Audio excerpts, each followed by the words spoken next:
consider. We are an association of student-run association that has the aim of, let's say, gather together people as entrepreneurial students, actually, that have an entrepreneurial spirit, you could say, entrepreneurial path in mind, to have them achieve that three words that are under our logo. So learn, network, build. But first of all, I want to welcome our guest tonight. So Giuseppe Stogliano, welcome. I will ask you a round of applause for them. Giuseppe Stogliano.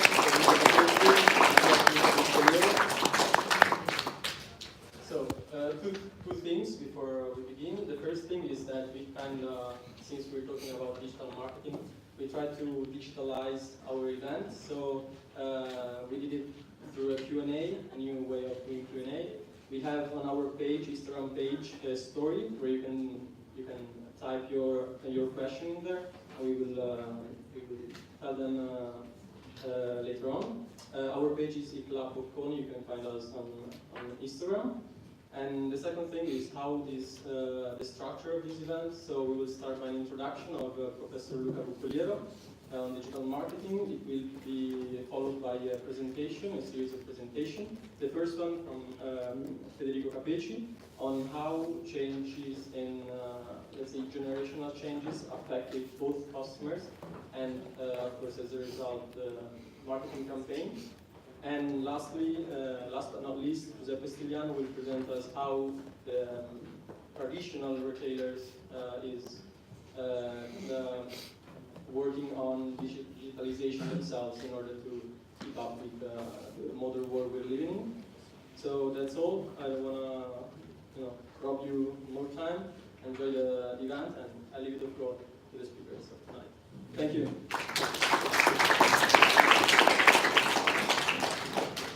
Okay, thank you. Good evening. First, I would like to congratulate the students of the iClub Bocconi, and also to thank them for inviting me as, let's say, the event moderator or supervisor. And well, I have to say, our students are the owners of these events, so I am a guest as well. They are in charge of all the events. They start from selecting the topic, then they ask for all the internal permissions, they look for the best speakers available, and so it's when they ask me to be part of the event, I am excited because I see prove their interest in the topic, and so I think it's one of the best part of our academic life, and I'm really grateful to be here. Well, I was asked to make a very short introduction to the topic today. Digital marketing, I would like future of digital marketing. I would prefer staying between present and future, and I will try to present some highlights, some topics, some insight which could be useful in order to link together the following presentation. I would like to start by reminding the most official definition of marketing. So before dealing with digital marketing, we had better make sure that we agree the starting point, so the definition of marketing, which was provided officially by the American Marketing Association. As you can remember, marketing is a set of activities aimed to understand what is value for our customers, and also to create this value and to communicate the value. So if we agree, if we share this definition, and we agree on this definition, we immediately understand that there are some keywords that are the priorities, the pillars of marketing. The first keyword is value. So we discuss about value creation communication. And the second keyword is customer, for sure. Customer who actually lives in a society and shares values, culture, and so on. So if we move from the traditional marketing definition to a more digitally oriented vision of marketing, well, we should agree that digital marketing is, is about technology, as we should imagine, but it should be focused on the provision, on the creation of digital value. That's something probably different from the traditional value which we are used to deliver to our customer, to a digital customer. who again is very different from the customer we could serve, let's say, 5 years ago or 10 years ago. By giving a look at the agenda of today's agenda, I think today we have the opportunity to discuss with our guest these two pillars, digital value on one side and digital customer.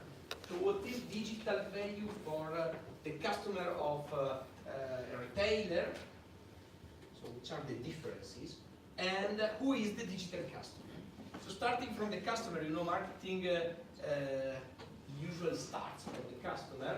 Starting from the customer, Federico will discuss who is the digital customer and will focus on a selected cluster of customers, which are the millennials. He will explain, let's say, all the specific attitudes of these customers.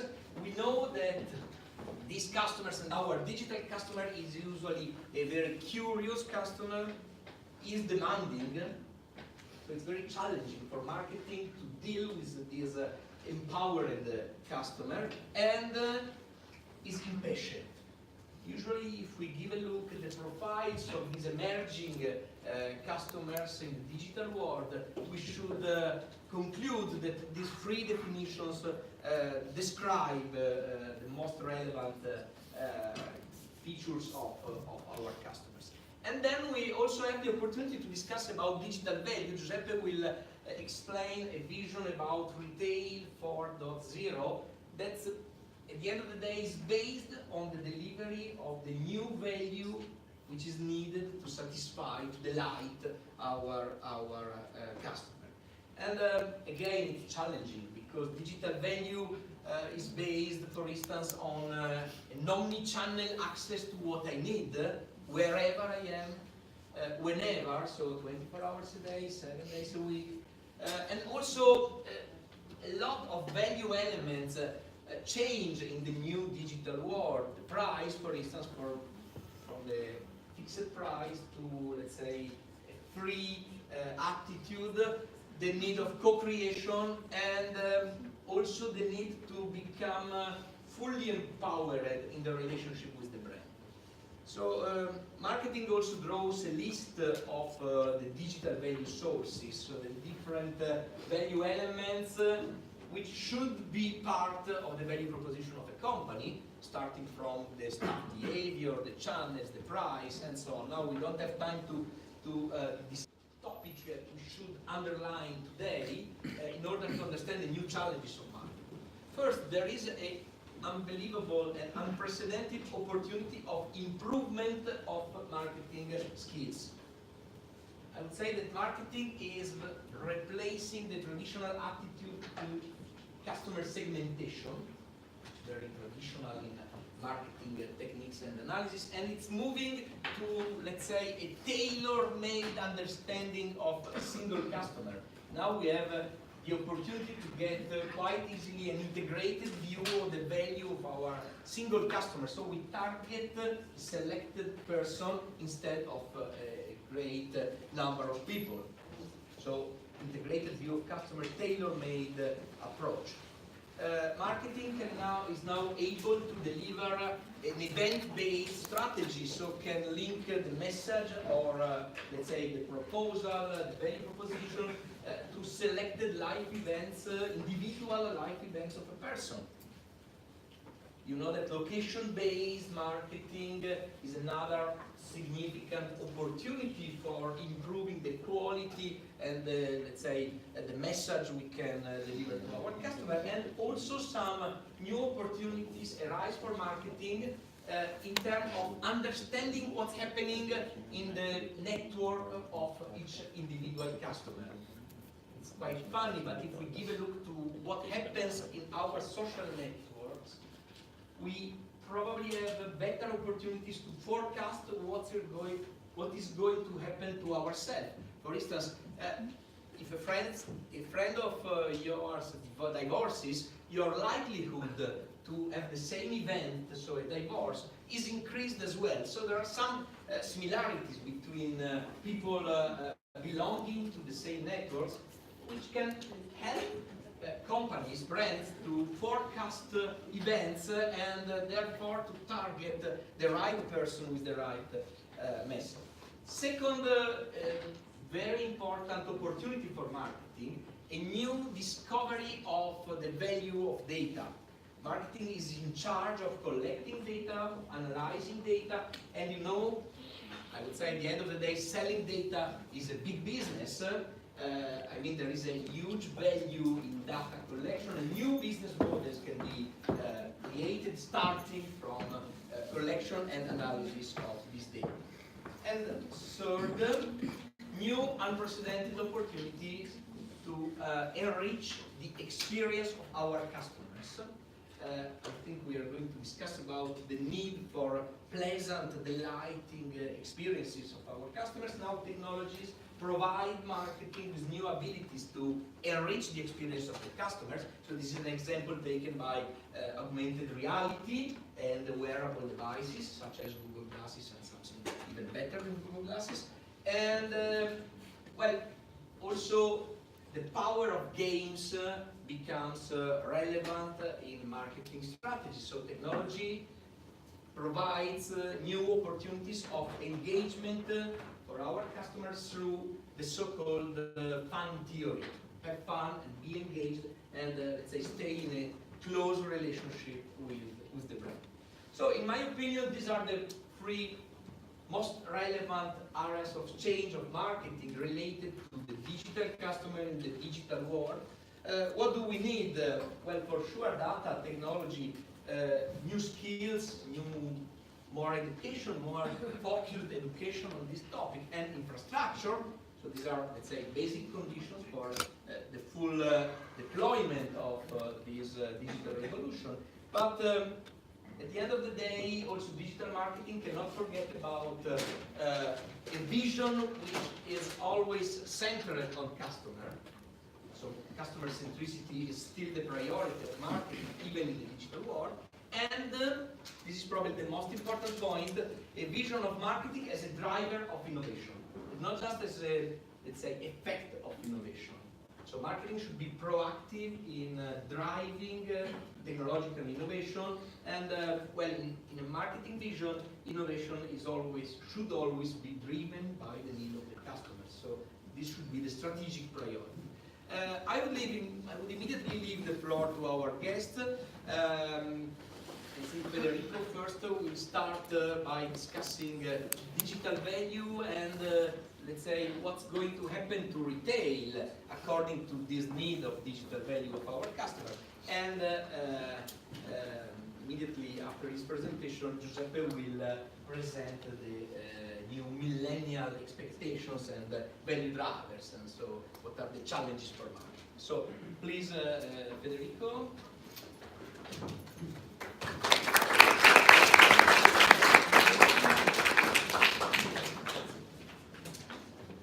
Thank you. A couple of words on Kantar. Kantar is the largest network of consumer insight and data management worldwide.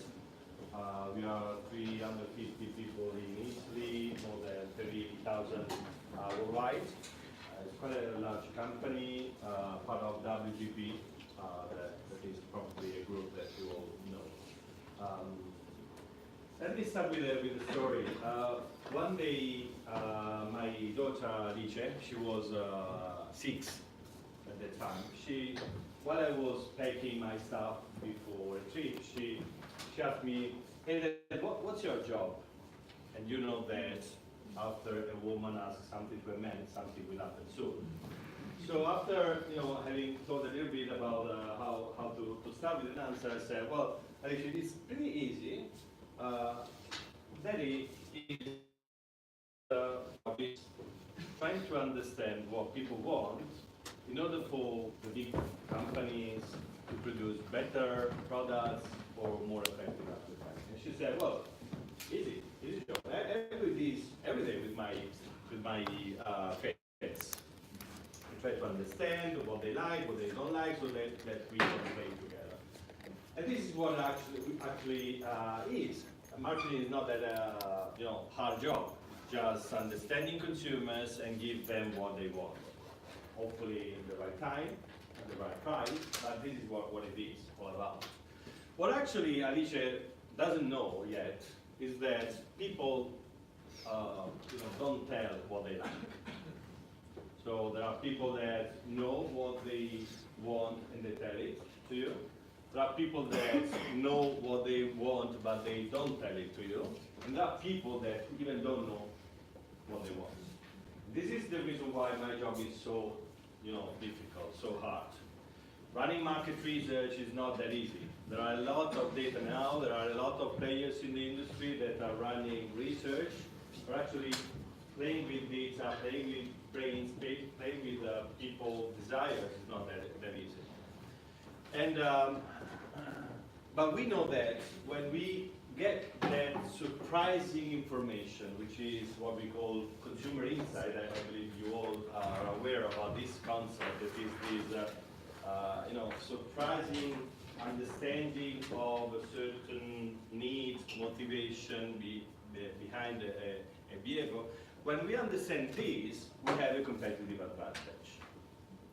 The only thing we need to do after we deliver this to our clients is to transform and convert it into marketing actions before our competitors and in a most relevant way. And this is what actually those great brands did in the past. So Procter & Gamble, Unilever, IKEA, McDonald's, and all those brands actually are not producers of goods. They are companies of which the primary goal is to understand the consumer insights. And this is why you probably know this story about Procter & Gamble some decades ago. Procter became Procter & Gamble because they considered that lady not just a cooker, but a perfect woman for the husband. It was some decades ago. Sorry for the women in the room. But this is a fact. So the most effective brands are the ones that get this, I tell you, surprising, even for the consumer, understanding of the needs. So consumer insight is not just the needs, it's much more. It's what you inside that you find inside the people. And once we get this inside, the job of the marketing is really, really, really easy. So you need just to pack it, bring a bit of awareness, investing in media, then generating interest, then desire, and lastly the action. This was the model that was really effective in mass market, mass brands, mass needs situation like it was several years ago. Today the things are a bit harder to manage in this way because the amount of diversity we have in our consumer is so high that this model actually crashed. Okay, diversity because we have all new and young and new families as our chief shoppers, we say. And in this case, the new families, starting from the right with the dog. Then we have different families because the amount of immigrants, so new cultures, new shopping behaviors are affecting the market so strongly that it's really hard from the outside understanding even in Italian. So imagine how hard it is for someone based in New York to understand in Italy when they have some stereotype while 5 million of immigrants are now today part of our consumptions every day. Online, offline, and never off. Consumers, lapsed consumers, and then we will talk a bit about this. That is one of the central concepts behind the generation and sharing economy. One of the diversity I found more inspiring in my job was the generational diversity. And this is what we are going to talk about. So today, at the workplace or within our consumers, not in this room probably, we have at least 4 or 5 different generations. We have the boomer generation, X generation, that is my generation, millennials, centennials, and someone also say that there is even another newborn generation that is the alpha generation. Okay, so let's start with the numbers. This is my my role in the market, giving numbers, giving facts, giving concrete consideration on the market. The world is now divided into younger and older.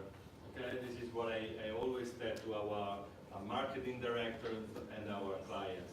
There's not that simple. The world is divided into generations, and looking at your consumers with a generational lens, it's much more effective because it speaks to values, not just to an age.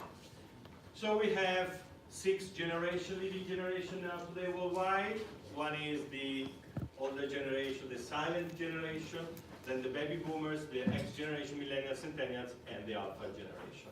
And you see the numbers here.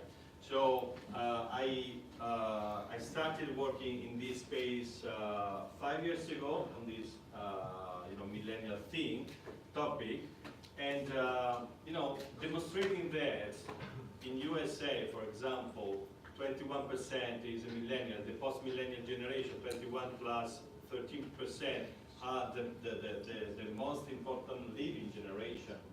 Their population is pretty relevant.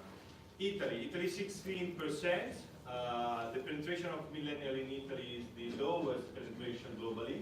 So even Japan has an average age higher than us, but in terms of millennials, we have 16.2 of millennials. Japan is 16.4. So those are the numbers. But what will help you more around this is not considering generations like an age break to work with. Of course, it's one of the key elements of the definition of a generation. But there are 2 even more important elements of this definition that you need to bring with you. So the first is you need to be, if you are a millennial, you need to be between 20 and 34 years old. Right.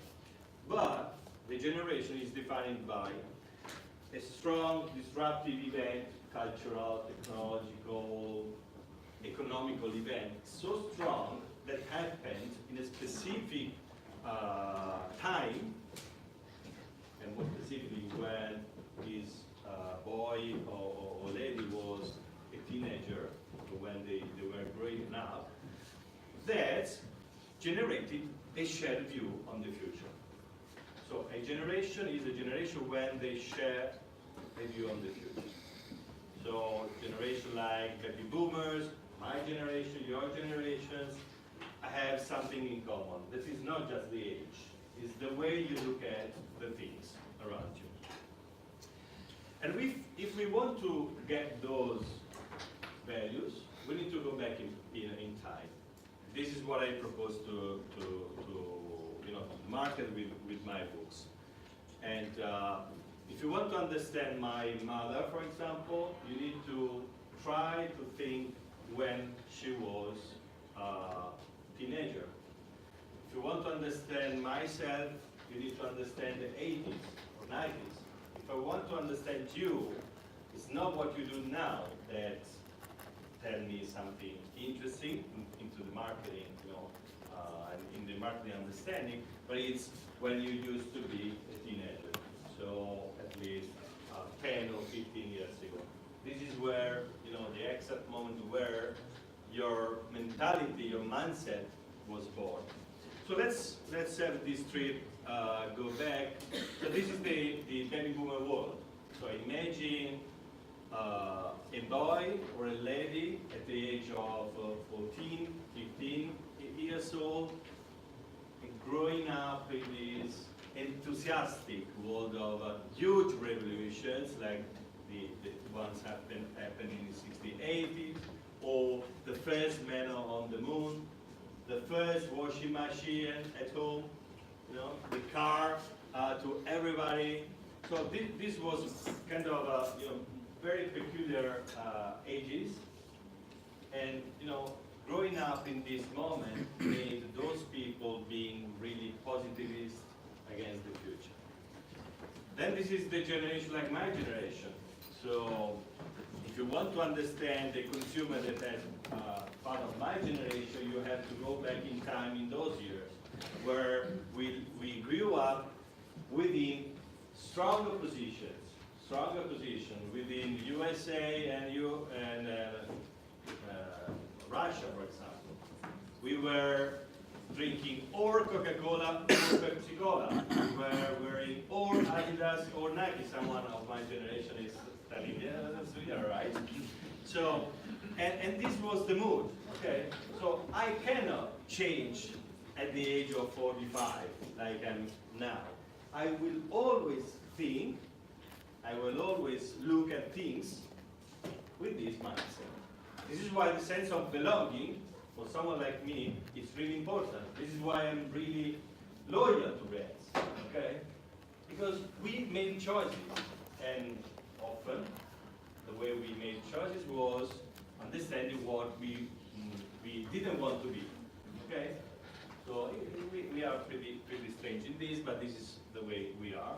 And then the millennial. I call it in my books the millennial Big Bang, because this is the generation that signed a really, a different world compared to the others. And you are different not because you are digital, because you are young. Yes, you are young, but there are people that today are 30, 35 years old, being a part of the same generation. But what makes you really unique is this word. So growing up in this connected, global, relationship kind of world made you really different from the previous generations. So for example, something like this signed something in my generation that has been defined by a before and an after. Not to you, because this happened when you used to be a teenager, also probably. And the same, this program, no? This program now makes us really smile, but it was the first sociological, let me say, kind of experiment, entertainment experiment, where you couldn't recognize that if that was a virtual or a real world. What is happening now, the distinction between digital and offline is no longer something that you consider. So this is the millennial world. You see how different it is, how much more concrete needs to be because of the job that is not that simple to get.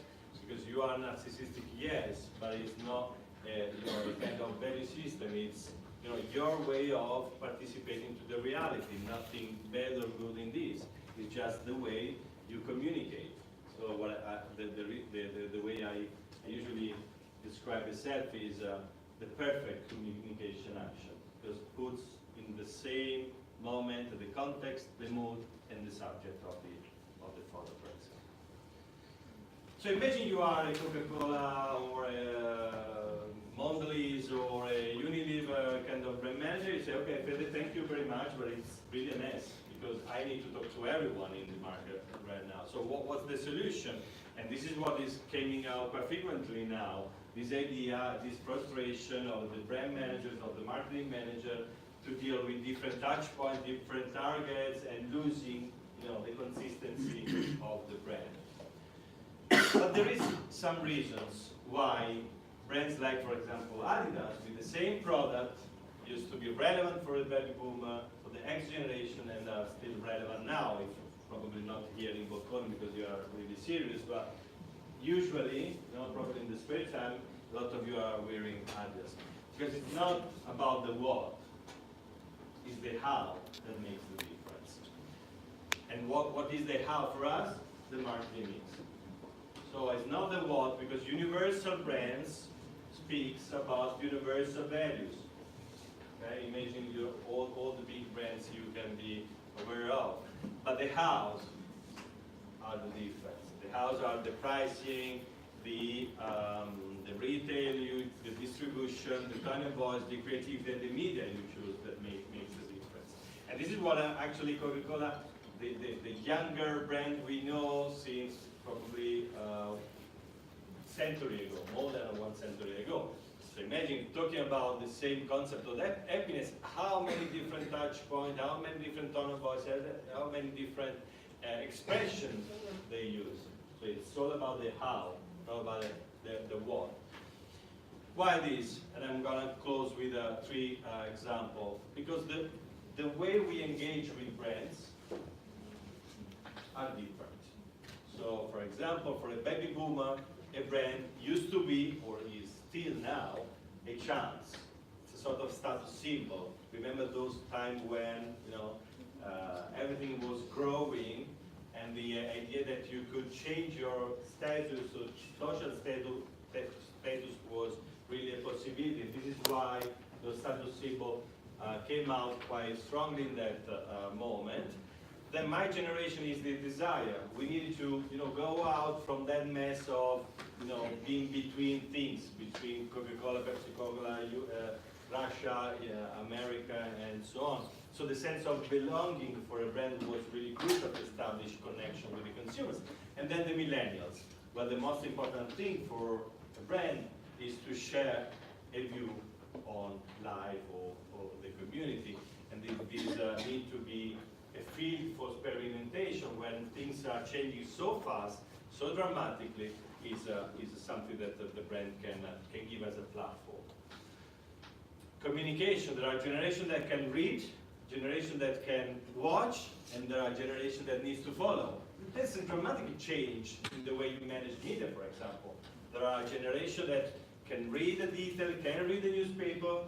There are generations like my generation that are attracted by images, imagine the packaging, how important it is for a generation like me, or the fashion kind of magazine advertising of L'Oreal or those kind of brands. And there are generations that can only, if any, follow through videos. And then at the end, I'm closing here with the mess we are dealing with as a manager of a multi-generational teams and people. There are generations that grew up with this idea to be able to impact, to make the difference. So for them, the need of the power, having the power, being empowered or have a power is important. Then there are generations like me, attracted by the role, by the business card, by the ambition, by the vertical career as part of the X generation. And then there are the millennials, that you are asking why. You are asking the purpose of the time you are spending within the company. You are more attracted by a situation that can allow you to join a higher world or enjoying the moment. And this is why I've run this steering committee in my company, starting in Italy and now going abroad. I call it Millennial Lab. It's a steering committee, and it's part of 10 most talented people I have in Kantar. All of them are millennial, and they are working with the board on the future and the most sophisticated things like who's the competition on Kantar in 5 years' time, what's the best way to retain or engage with millennials, and they started actually sell themselves outside. So I set up these for my own purposes, just to give me some inspiration and some stimuli on what would be our strategy going forward. But then they are selling themselves to the clients. So there are campaigns like the diesel campaign they've run a few months ago, like the Vodafone campaign that we did with JWT here. A lot of campaigns that they are creating alone, just understanding millennials from the millennial perspective. Thank you very much.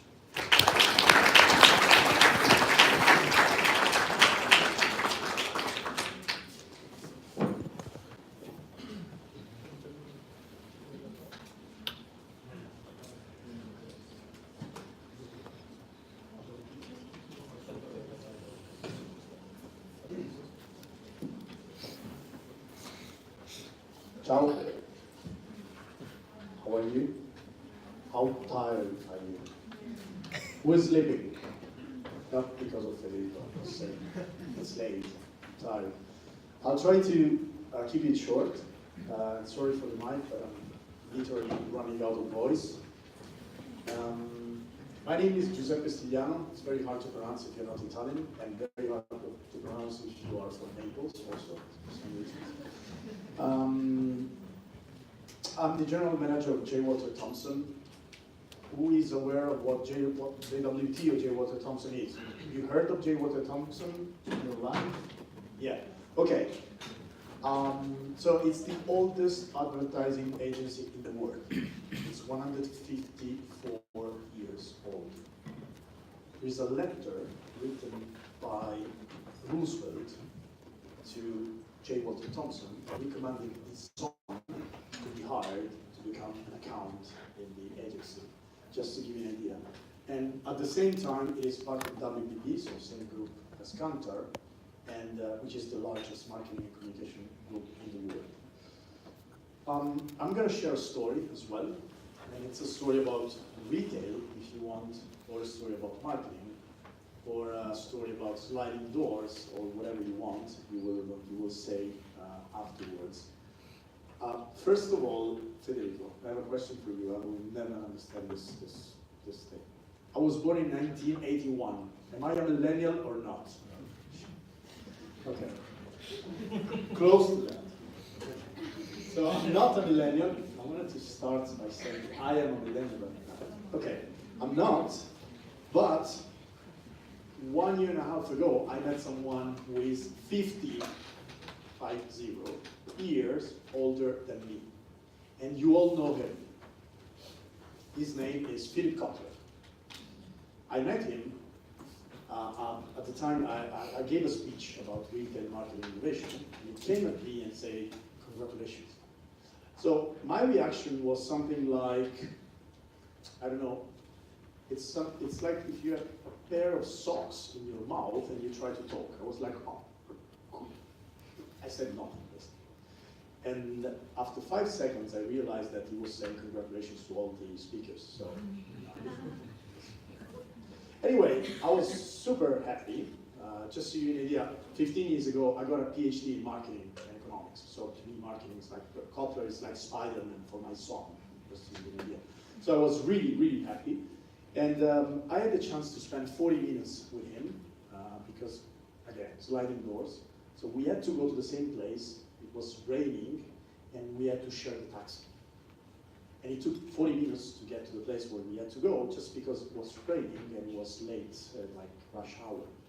So I had the chance to spend 40 minutes with him, and you know, it was like an interview, like the exam. It was like tons of questions. He's one of the most curious people in the world, even though he's almost 90. And after that talk, he said to me, you should write a book about retail.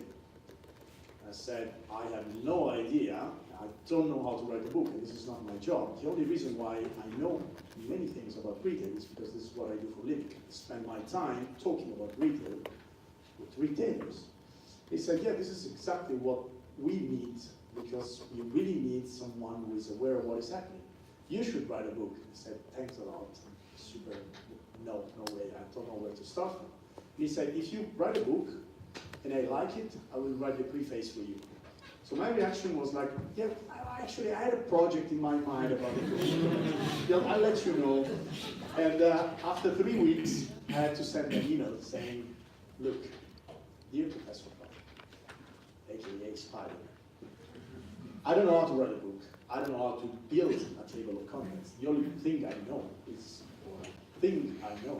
what is relevant for managers today when it comes to how digital is changing their world. Because this is what I do, what I spend my time on every single day.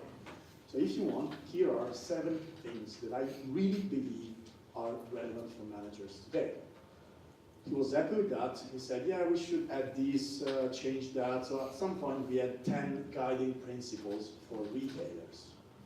And he said, why don't you start writing the chapters for every single guiding principle, and you share them with me, And I tell you what I think about them, and we keep going this way. I said, yeah, that's right. I started. After 6 months, we were at the guiding principle number 7. He said, you know what, I'm not writing the preface for you. I will write the book with you, and we will be co-authors. So last November, I have to say it's hard to say.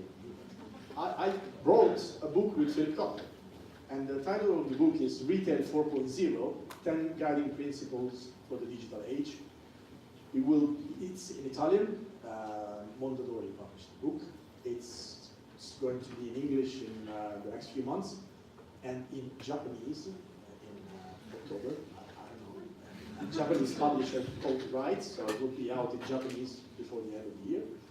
And it's incredible, frankly. I still don't understand what's going on, but I'm super happy to share the 10 guiding principles with you today. And of course, I wanted to share this story as well, because this is really beyond my dreams. So it is also a way to say, if you have a dream bigger, dream bold, because it's limitless. And just do that, frankly. Try and go beyond your dreams, because it's worth it. When it works, it's great. And sometimes it works. So let me share with you the book and our thoughts and what's behind the book. So we started by realizing that more stores closed their doors in 2017 than in any other year. This is crazy. When I use this presentation with retailers, they're like, okay, we have a problem.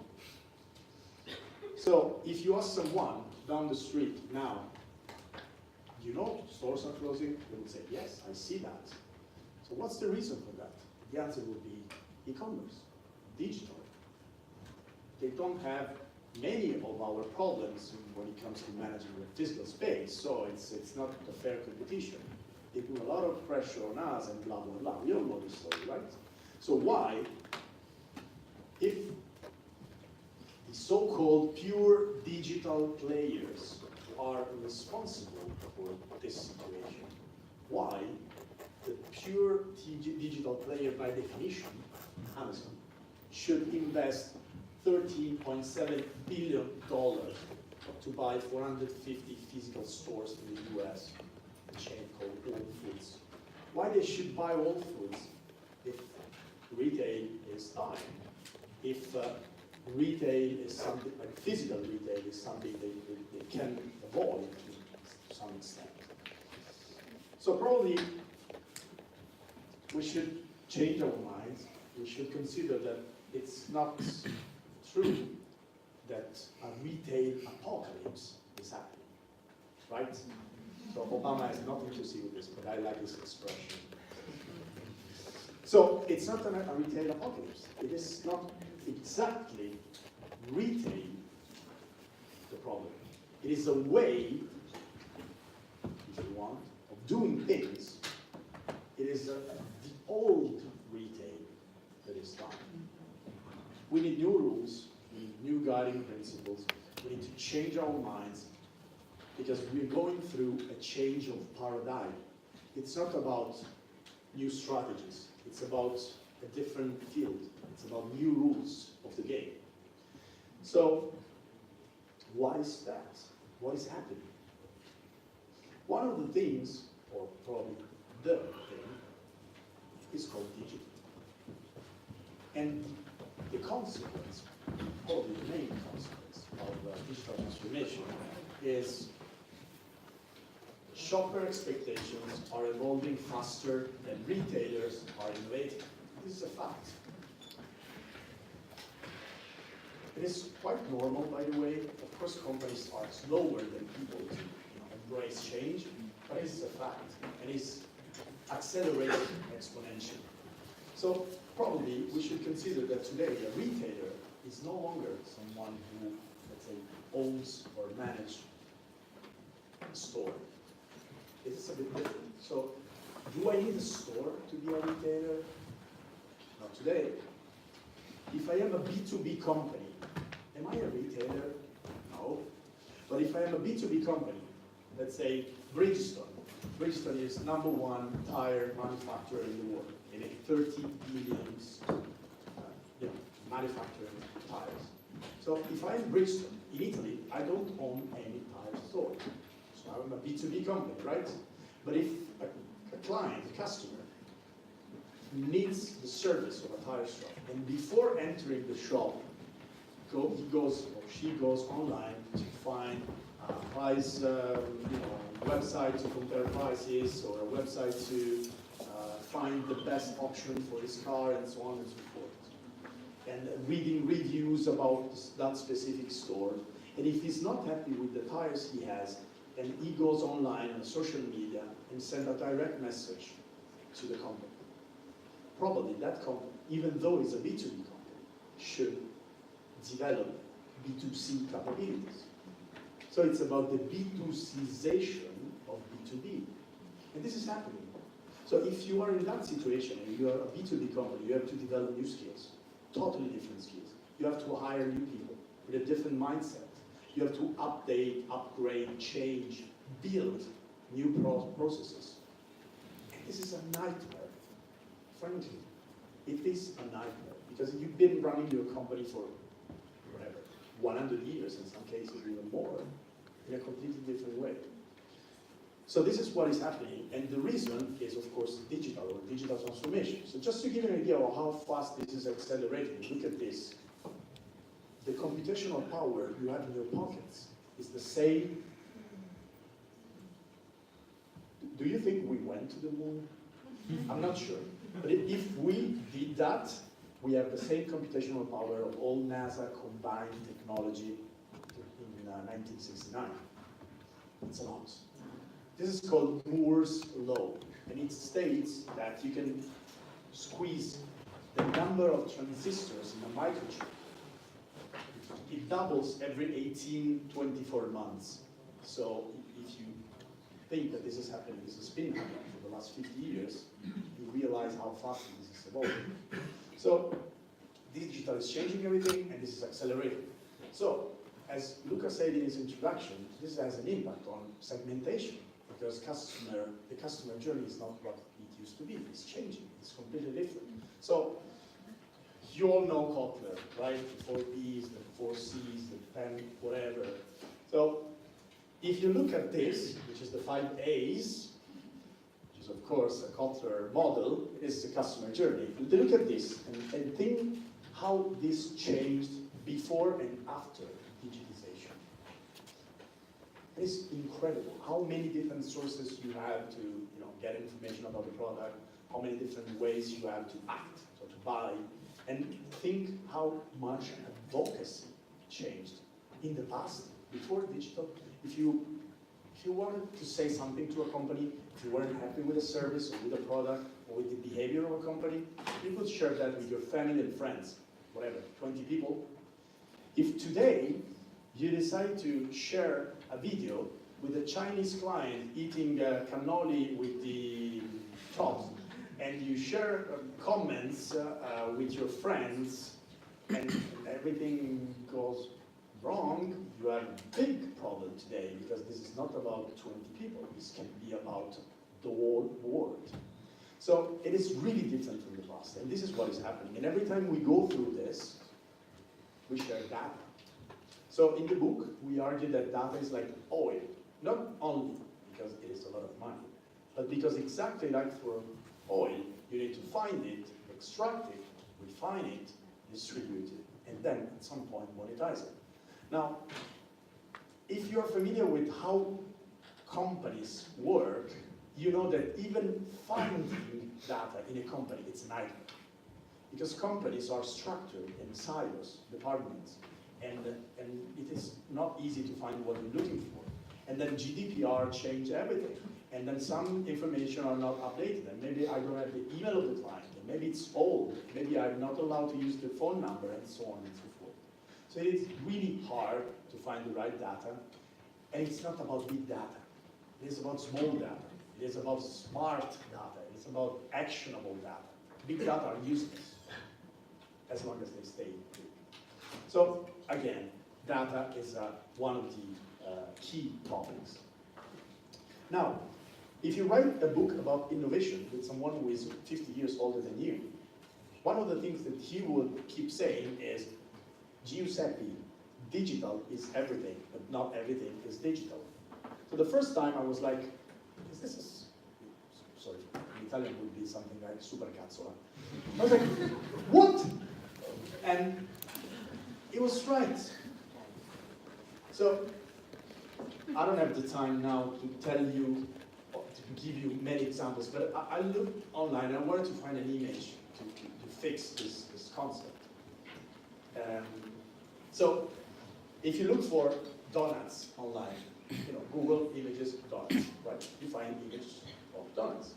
But if you assume that digital is everything, but not everything is digital yet, we should consider that when it comes to computational power, computers are better than humans. Fine, it's true. But are they able to really understand what the humans are looking for? I don't think so. If you look for donuts online, half of them are dogs.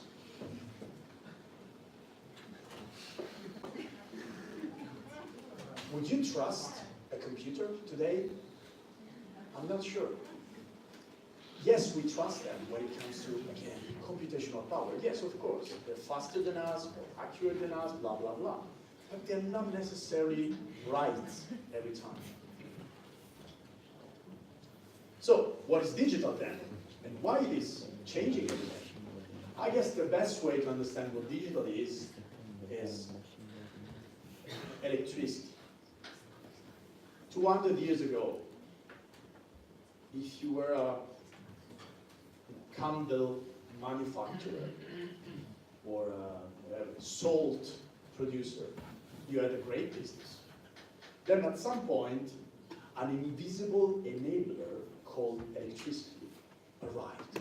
You were like, okay, I make candles, and there is this thing called electricity, and probably this will change all my company's business. Should I develop new capabilities? Should I hire new people? Should I change my company? Should I shut down my company and start a new business? Should I sell my company? And so on and so forth. And at the same time, you had a bunch of companies enabled by the revolution, and they started making refrigerators, lamps. And you said, okay, but this is a different game. They do different things. I don't know how to cope with that. It is another business. They have a different business model. This is exactly what is happening now. You have companies running their business, and you have a digital enabler called digital, sorry, an invisible enabler called digital, and you have incumbents struggling, and you have newcomers playing a different game. Otherwise, you will never understand why Uber is worth 70 billions and they lose 1 billion per quarter. Try to explain to an entrepreneur from Brianza that they can have a company worth 70 billions and they can lose 1 billion per quarter and have a business. And try to explain to this person that you can run the largest taxi company in the world and you don't own one taxi. It doesn't make sense. It's a different game, new rules. If you don't get that, if you don't realize that digital is an enabler, it is a means to an end, and you keep thinking of digital in terms of tools, like websites, digital, smartphones, and so on, you don't get it. And this is what is happening in many companies today, which is good, because I still have a job. But they really need you guys. They really need people with a different mindset. We all need you guys. So try to make this switch. I'm not sure you need to make it as a switch, but try to embrace this vision, not necessarily my vision, but this vision of a digital, of an invisible enabler. Now, why is this changing the rules of the game in the retail world? It is clear, right? It is an invisible enabler. We need new rules, different rules. So let's see these 10 rules. Now, if you know Kotler, you know that at some point you have to come up with 10 something. And one day I said, I found that, and I said, we have the 10 B's of retail. He was like, oh, this is great. Then he realized that it was 10 times better to be. He wasn't happy, but he said, yeah, I like that. So we kept this structure. So this is the 10 B's of reading. Okay. This is not rocket science. You all know what I'm going to talk about. This is a framework which is hopefully a good way to simplify what is happening, and it's a good way to remember. So it's not, you won't have any answer. Even if you read the real thing, the book, no recipes for success. It is more, again, a guiding principle. It is more a way to ask yourself as a manager, the right student in this case, the right questions. The first one, be invisible. I guess the best way to summarize what I mean by that is the quote. Technology is like a joke. If you have to explain it, then it's not that good. So every time, as a retailer, as a marketer, as a student, you think of a new innovation, of a new technology, of something you want to release, please ask yourself, is this invisible for people? The cognitive effort that I'm asking people to perform in order to embrace what I'm proposing is low, otherwise people wouldn't use that. We talked about Google Glasses. Nobody used them. Nobody used them.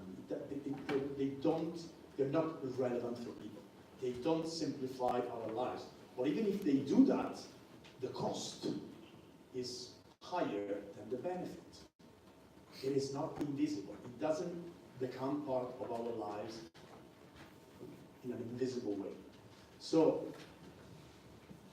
let me give you an example. If you're a retailer, even as a consumer, think of this. A great promotion. Scan the QR code. Go to the landing page. Download the coupon. Print the coupon.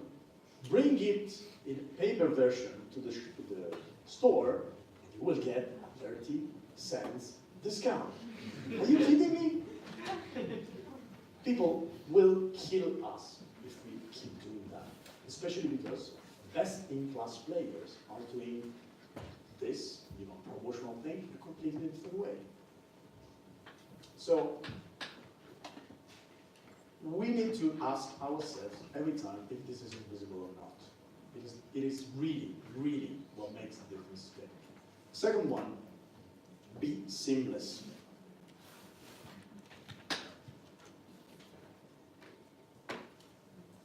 If I buy a pair of Nike shoes online, let's say on Zalando.com, and I realize that I bought the wrong number, so I want the 44 instead of the 43. As a consumer, what I want to do is I go to the Nike store and I say, hey, I just bought this, it's the wrong number, can you please give me the right one? And typically the answer is, oh, you can't. You bought them online on a different website. I'm like, yeah, but it's the same brand, it's you guys. Why don't you just change it? And the answer is, I can't. We all know why. I mean, it's hard to, manage the inventory system, different channels. It is hard for companies to keep track of sales if they allow people to do that. But people don't see channels anymore. They just see brands, companies. They just don't care. We just don't care about their complexity. We want them to solve their problems. We don't want to experience their problems. We don't want to be part of their problems, especially because, again, best-in-class players are doing the opposite. If you buy something, if you make a reservation on Booking.com using your laptop, instantly you get the notification on the app, and instantly you can keep the journey going on whatever device you want, and every time it's aligned.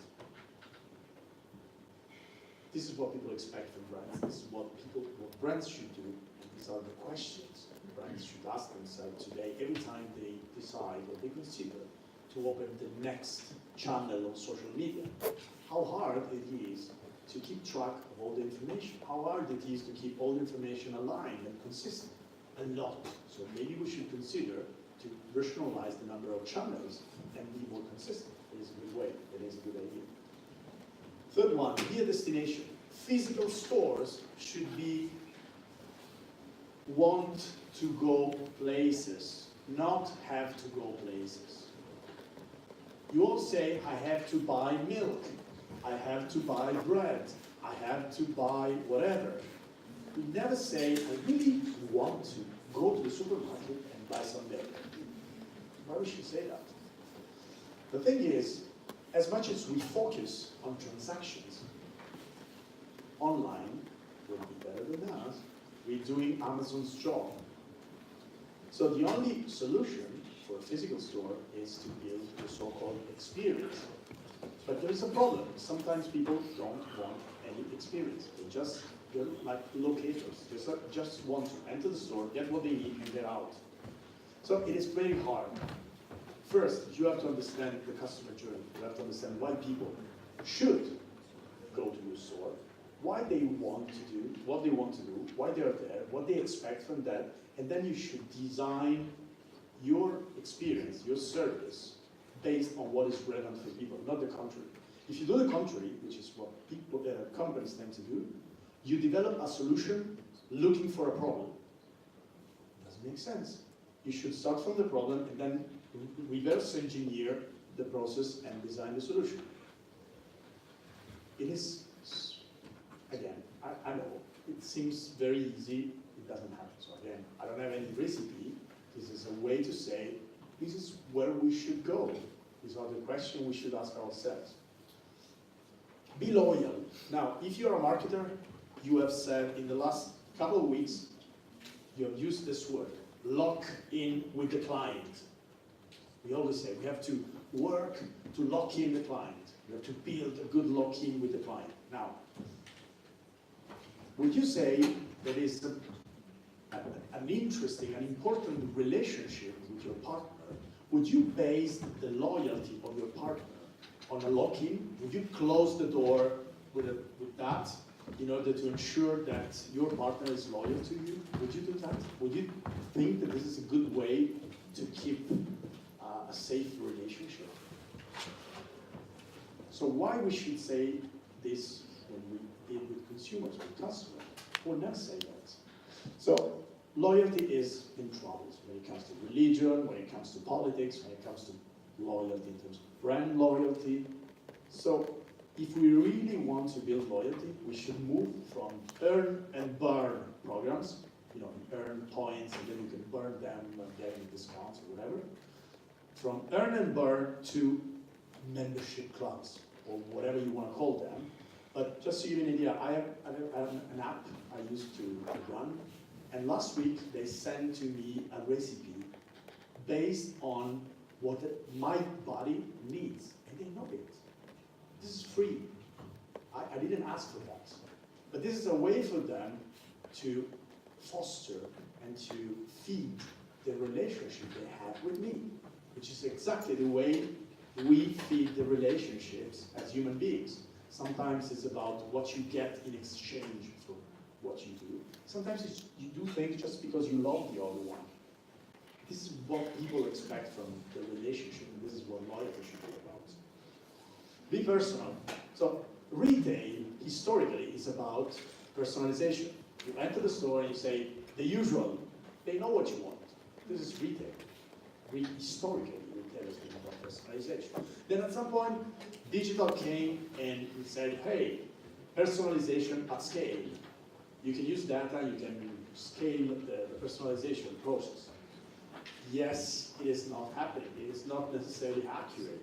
Amazon is doing a great job. The recommendation engine is a super powerful tool. They're using very well.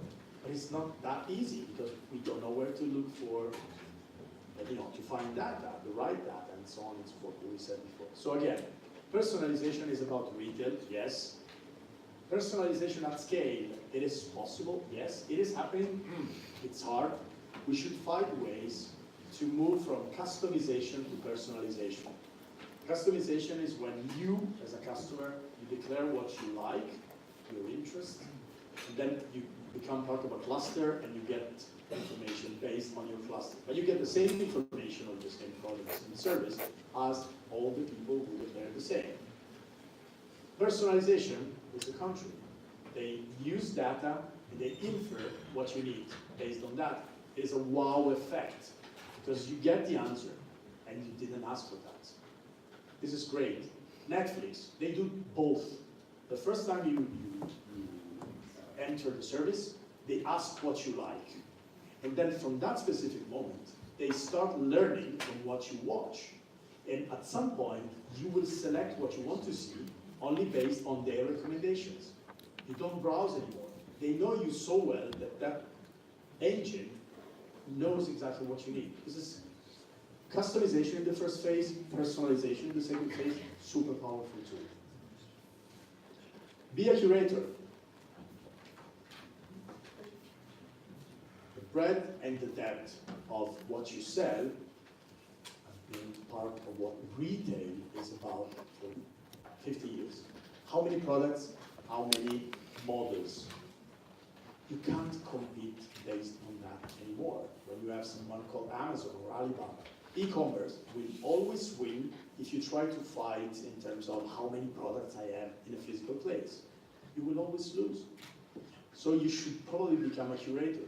You should probably focus on a specific service or product, and you should build such an experience that people want to go to your place and they cannot get the same online. Of course, it's easier for services. I don't know if you're familiar with a brand called Bullfrog. You can go there, you can cut your hair, beard, and so on, and it's an experience. It's a nice Italian brand. I think they are international now. It's a great experience. They found their niche, and they focus on that, they specialize in that. And it's great. So if you want to fight against digital e-com, this is what you should do. Or this is a way to fight. Be human. Don't forget we are human beings. Please forget about B2B and B2C. Please start thinking in terms of age to age, human to human. There's something called experiential benchmark. If we get used to something as human beings, we expect the same no matter what we do. No matter if we are a B2B or a B2C professional. So if we get used to Netflix in terms of, oh, it's August, I'm going on vacation. I don't want to pay anymore because I'm not going to use the service. Click, and I stop paying. September, I'm back. Click, I pay, and I get the service again. One click to, interrupt the service in terms of what I'm paying and what I'm getting. One click. So in the first phase, the experiential benchmark means that you expect the same in the same category. So you expect the same from Sky.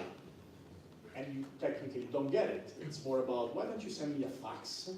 And why don't you get the original packaging? Why don't you get an appointment with someone to disinstall the, I forgot the name, and so on and so forth. It's a nightmare.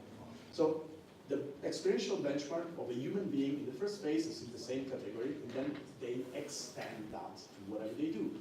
So who cares if I'm a B2B or a B2C professional? If I get used to something, and that something simplifies my life, I want that whatever I do. So being human means, don't forget that we are humans. If I enter consumer electronics store, it's like, okay, good morning, I want to buy a TV. Yes, you want LCD, OLED, LED. I don't know. Why don't you ask me human beings questions? Why don't you ask me how big is the room? How far is the couch from the TV? If I use it just for watching movies or also to play with my PlayStation. These are human beings questions I want to be asked.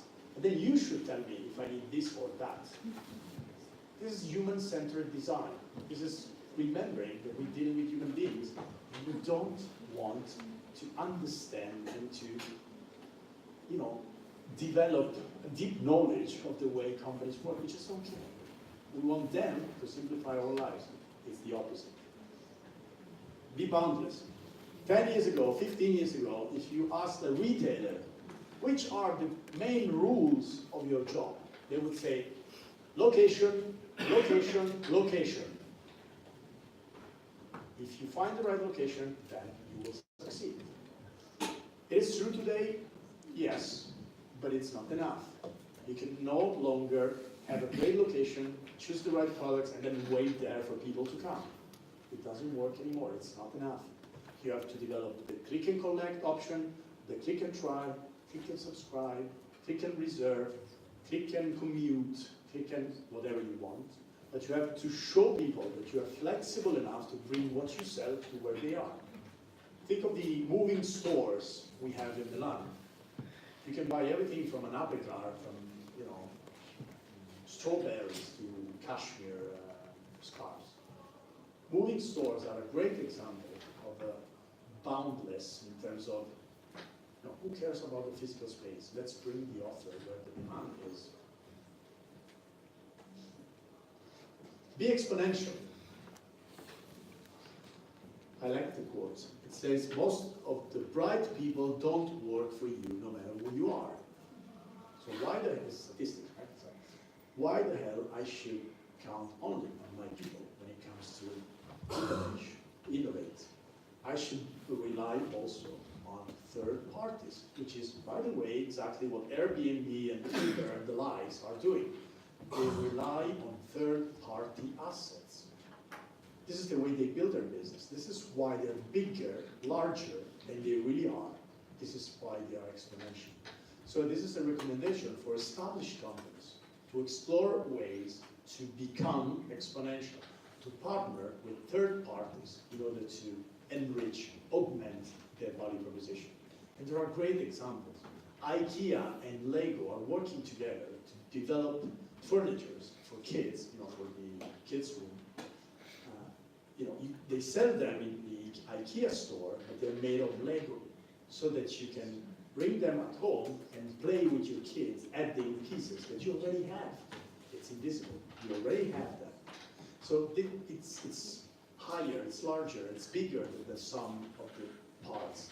It's a new value proposition. It's an augmented value proposition. It's exponentially bigger. Last one, be brave. Again, I like the quote. Ironically, in a changing world, playing it safe is one of the riskiest things you can do. Everything is changing. Digital is changing the rules. There is a change of paradigm, and we do the same thing as 10 years ago. If you keep the same business model for the next 5 years, in 5 years you won't have any business. This is true. This is a reality. The majority of jobs, the jobs that you guys will do in 5 years from today are not there invented.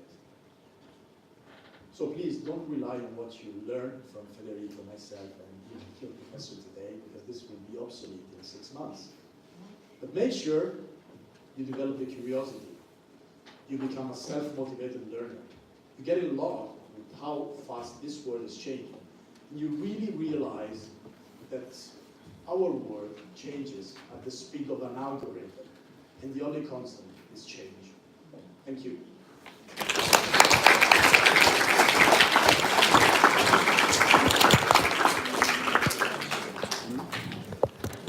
So, first of all, I want to thank you again, our speakers of tonight. Thank you, guys. Thank you. So, I experienced at the beginning of the event, I asked you to ask questions to our external page. It didn't work that well. I mean, we just got one question and it was mine, so that was invisible. Yeah, invisible, okay. It could have not mattered, but one is okay. But anyway, if you have any questions, just raise your hands. I will do it always, so I can't do it face. Is there any question? No? Yeah, there's one. Hi, my question is concerning what you just explained. I think for me what's happening is that right now there's a shift in thinking, making everything more human. So I think that perhaps I wanted to ask you, do you think there should be a change in organizational structure, within the culture of changing the way you think about work, to make, if people at work feel what they're doing is more human, it's more, as you explained, our generation wants, something that is inspirational to build upon that. Don't you think that will change the products in a good way?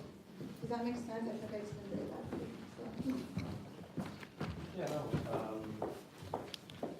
In terms of what what I see within the organization, the dramatic shift within, between your generation and the older ones is the way you interpret the spaces and the projects.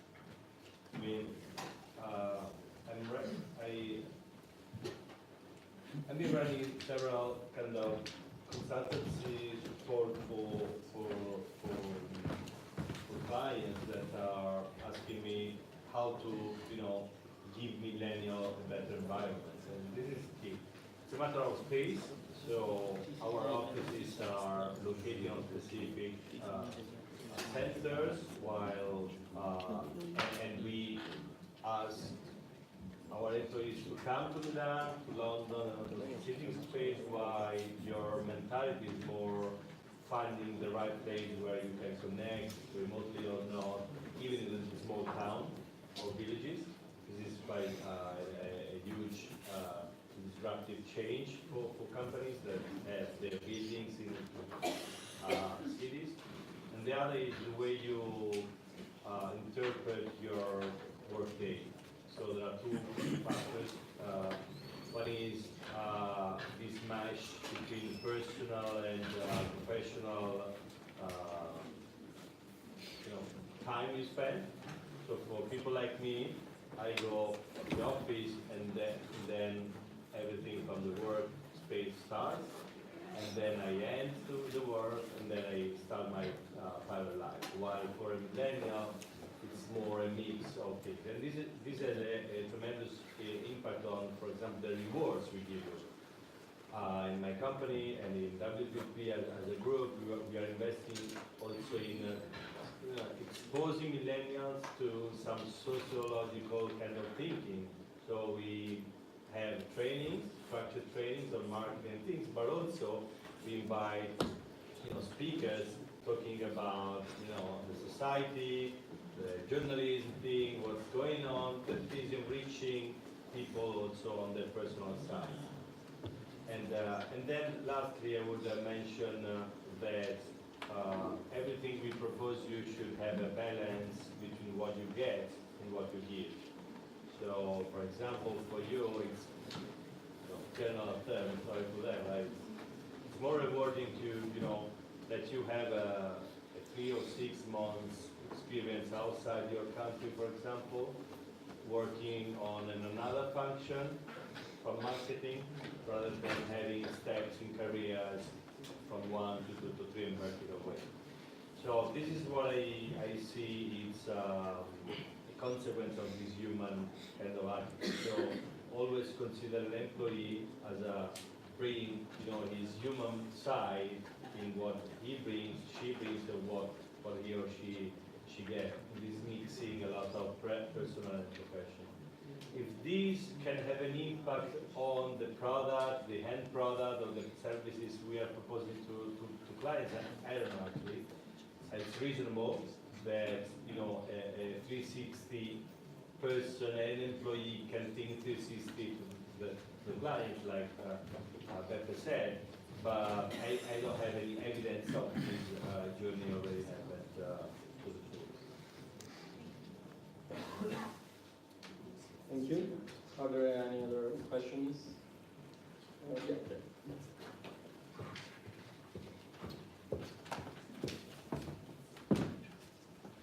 Hello. Hi. I have a question to Mr. Siciliano regarding the 10 principles you just introduced. Assume the service we're providing is not to a direct customer, but a transitional part. Assume I sell furniture for a hotel. The hotel wants something that is very standardized, and you can distinguish between the better and the worse products based on quality. My question is, are these 10 principles valid or credible in this sense, when we have a standardized product and it's solely based on quality, rather than a more personal and, let's say, human touch to it? Well, first, you never consider all of them together. It's not, it's not credible. You should pick the ones that you think are relevant to your business. So some of them, yes, for sure. Overall, I really think you have to start from what is relevant to people, as I said before. Otherwise, you develop a solution looking for a problem. So let's assume you go through a customer journey mapping of your customers. Let's assume you realize that the only thing they want is very standard product, low cost, and so on and so forth. Then maybe you should do what IKEA is doing, because this is more or less their value proposition. By just to give an idea, what they're doing is they are developing a different business model in which you don't buy the product anymore, you access the service. So you pay a certain amount of money, no matter if you are an office, a hotel, or a private person. You pay, let's say, 1,000 euros per year for it. And they, every, let's say, 2 years or 3 years or whatever, they change all the furniture. So what I mean is, if they really need a standardized service, probably you only need a few of them in terms of product. You need some of them in terms of the way you deliver the service, which means, for example, you have to develop a new business model, or you need the website very user-friendly to keep them up to date on your whatever services or the assistance, or so even though you don't need them on the core business, you maybe need some of them for what surrounds the product. Okay. Are there any other questions? Okay. Otherwise, I'm go on with mine. I'll wait. Hello, I also have a question to Giuseppe Stigliano, because we were talking about the STEM principles and the fact that digital change may be basically everything. So now it's like be digital or die, okay?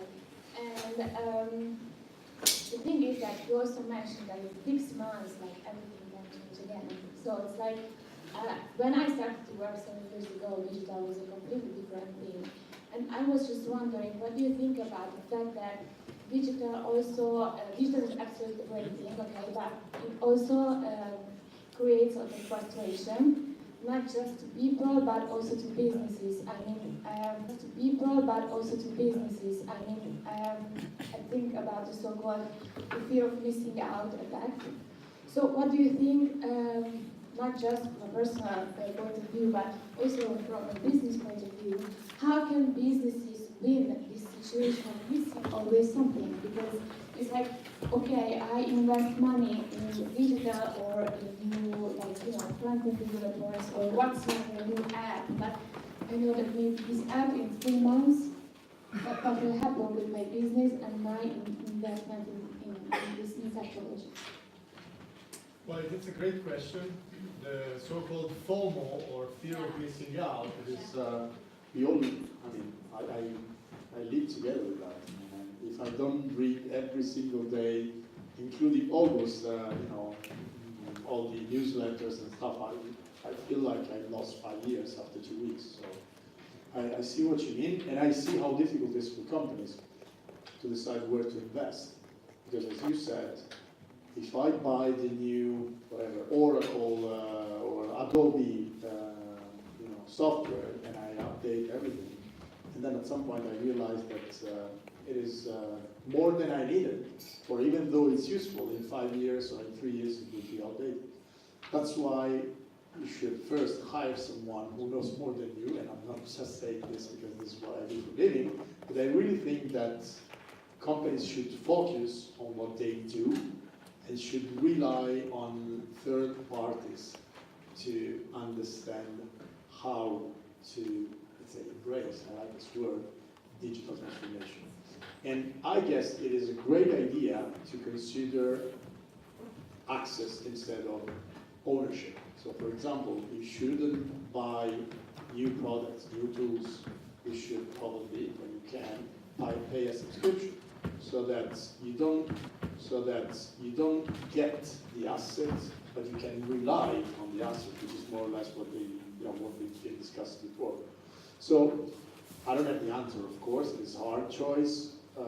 It is quite normal to feel the FOMO as a person, and to FOMO as a person and to feel, to struggle when it comes to understand where to invest as a company is normal. I guess it is fair to rely on someone who says, I don't have the answer, but I'm more than happy to ask you even more questions so that I have a definition of expert. To me, an expert is someone who has made a huge number of mistakes in a very small field.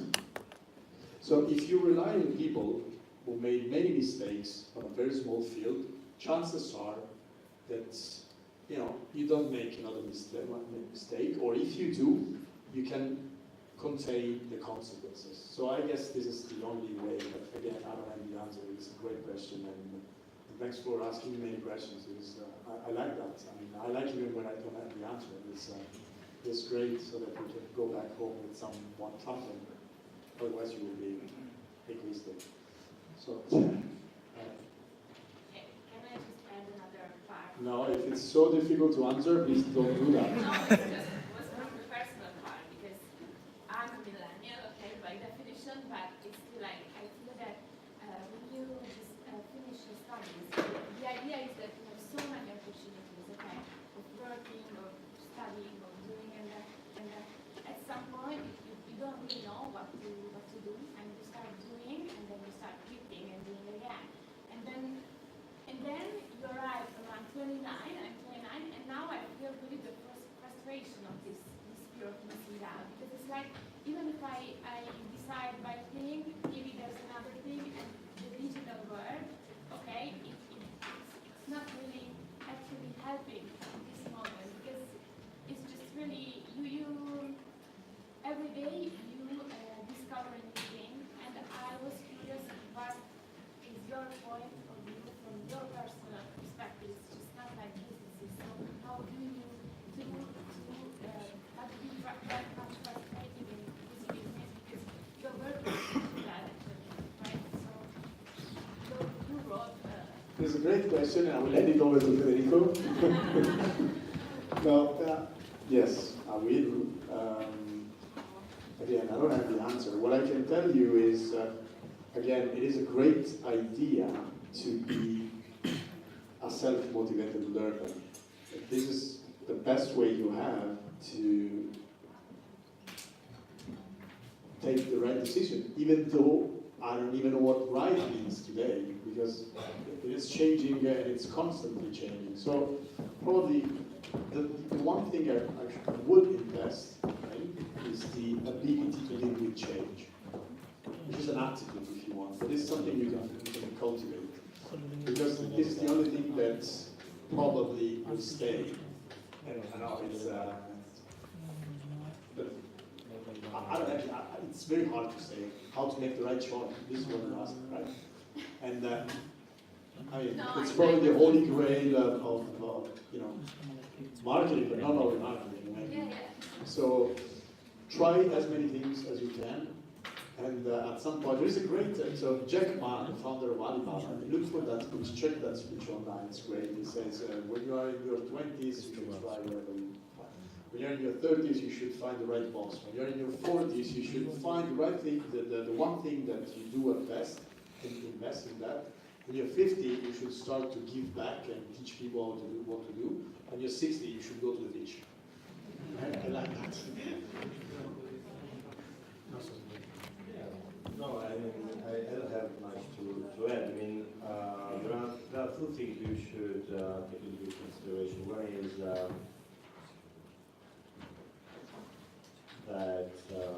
other generations are important for your growth. Sometimes you see a lot of battles fighting one generation on the other. We are right, we are right, no, we are right. We see the things differently.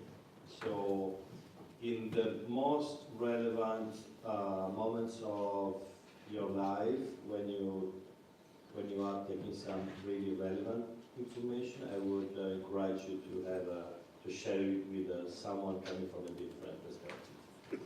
There are generations like my generation that are really determined, focused, driven by objectives, and your generation, for example, are more exploratory, creative, picking things, going, coming back, try. But there are things that something can bring on the table of your decision that comes from my generation.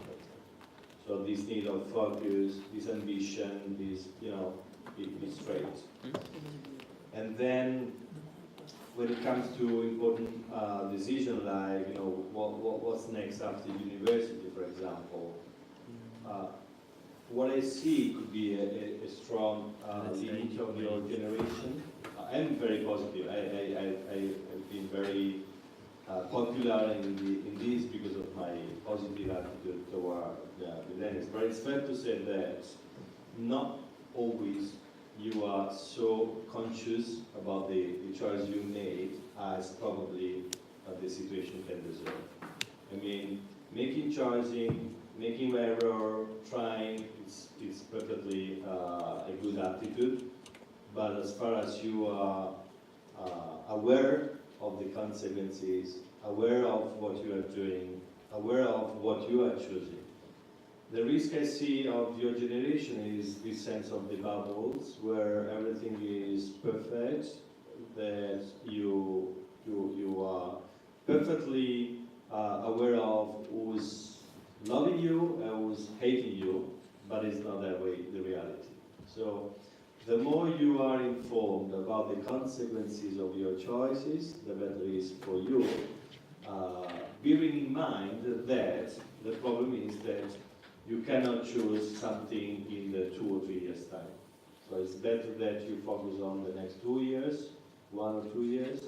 You choose what is something that fits you be good at. Okay, so driven by the interests you have, the passion you have, it's more important than the career you can have in a company, for example.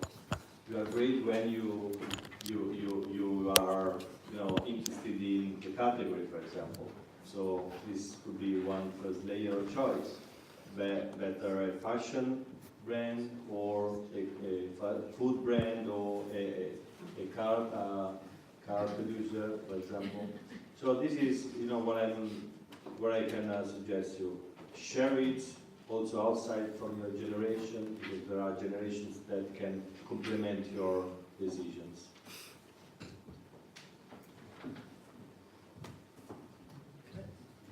Thank you again. Are there any other questions? No? Okay. So I think we don't have much time. So thank you guys. Thank you all. It's really been a pleasure to see how many people join us today. And again, thank you to the guests. And have a good night, have a great meal. And follow us on our social media.